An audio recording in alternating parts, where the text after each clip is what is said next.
Hello everybody and welcome again to another lecture of Learn with Vidhi. In this lecture we are going to see higher order derivatives बघणार आहोत आपण पण particularly म्हणजे एका पॉईंटला असा दिला असेल म्हणजे समजा theta equal to pi by 4 असेल तर कसं काय काढायचं हे बघायचं आहे किंवा हा अशा टाईपचा जर क्वेश्चन असेल इन्व्हर्सचा तर काय करायचं. So let us start. x equal to cot inverse root of 1 minus t square upon t and x equal to cosec inverse 1 plus t square upon 2t आहे.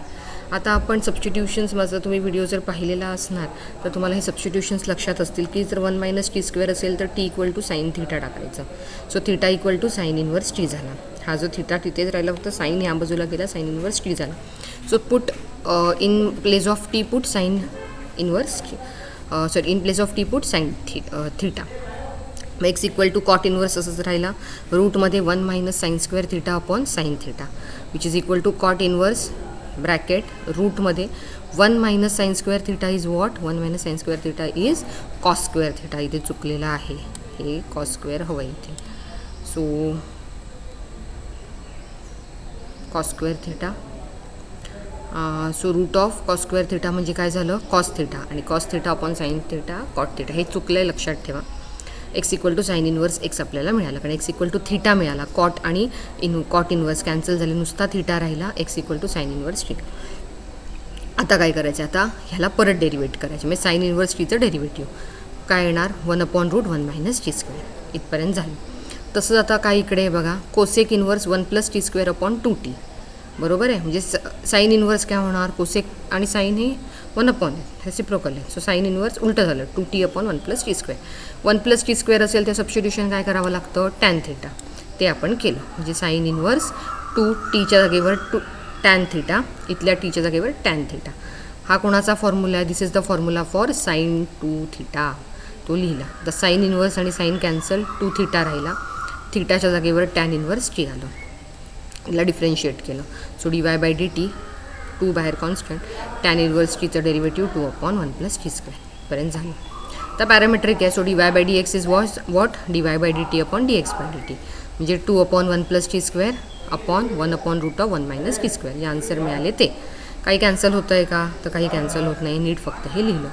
आता ह्याला हा झाला फर्स्ट ऑर्डर डेरिव्हेटिव्ह पण आपल्याला D square y by d x square विचारलं त्यामुळे आपण काय करणार ह्याला परत डेरिवेट करणार.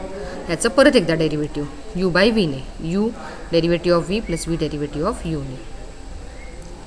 मग इथे काय झालं बघा हा जर तुम्ही नीट व्यवस्थित बघितला तर 2 कॉन्स्टंट आला ठीक आहे.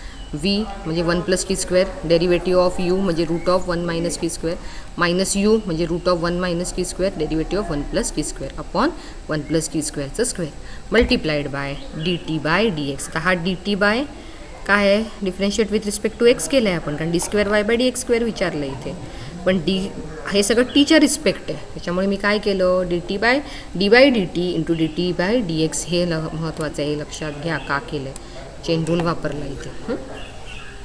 आता हे सॉल्व केलं आपण सॉल्व केल्यानंतर हे सगळं आपल्याला मिळत जाणार आहे आणि फक्त काय होणार d x by d t जो आहे तो आपल्याला ऑलरेडी मागे मिळालेला असणार आहे इथे तो इथे सबस्टिट्यूट करायचा आहे and this is your answer. हे तुम्ही नीट बघून घ्या तुम्हाला समजणार आहे काय केलं यू बाय व्हीचा फॉर्म्युला इथे वापरलेला आहे फक्त वेगळं काय तर हे लक्षात घ्या d by d t into d t by d x. Next question x equal to a cos cube theta आहे आणि b equal to sine y equal to b sine cube theta आहे. डेरिवेट केलं a constant आला cos क्यूबचा derivative म्हणजे x raise to n 3n x raise to n minus 1 derivative of cos theta म्हणजे minus 3a cos square theta sine theta. इकडे बी constant आलं बाहेर sine cube म्हणजे साईन एक्स रेस टू एनचा formula वापरला 3 sine square theta आणि sine थीटाचं derivative हे 2 मिळाले. पॅरामेट्रिक असल्यामुळे d y by d x is d y by d theta upon d x by d theta 3 cancel cos sine जे काय cancel होते राहत आहे minus b upon a tan theta. तर ह्याचं परत डेरिव्हेटिव्ह फार सोपं आहे मायनस बी बाय कॉन्स्टंट आलं टॅन थीटाचं डेरिव्हेटिव्ह सेक्स स्क्वेअर थीटा आणि d theta by d x कारण आपण विथ रिस्पेक्ट टू एक्स करतो आणि ते थीटा आहे पण हे उलटं होणार 1 upon d x by d theta आणि d x by d theta आपल्याकडे ऑलरेडी हे महत्त्वाचं आहे लक्षात ठेवा दोन्ही एक्झाम्पल्समध्ये की d x by d theta तो आपण काढला तो सबस्टिट्यूट करायचा and then that is your answer. हे झालं आता जनरल पण पर्टिक्युलरला काय करायचं आहे पर्टिक्युलर त्यांनी दिलं की theta equal to pi by 4 so just put pi by 4 in place of theta sec pi by फोरची value √2 आहे, ती आपण टाकली. साईन पाय बाय फोरची 1/√2 आहे, व्हॅल्यू टाकली आणि आन्सर काढलेला आहे. तर ह्याच्यावरचे सम्स कुठे आहेत बघा. ह्याच्यावरचे सम्स 1.5 एक्सरसाइजमध्ये तुम्हाला क्वेश्चन नंबर 2 मधले हे सगळे सम्स तुम्हाला तिथे मिळणार आहे. Okay, so thank you.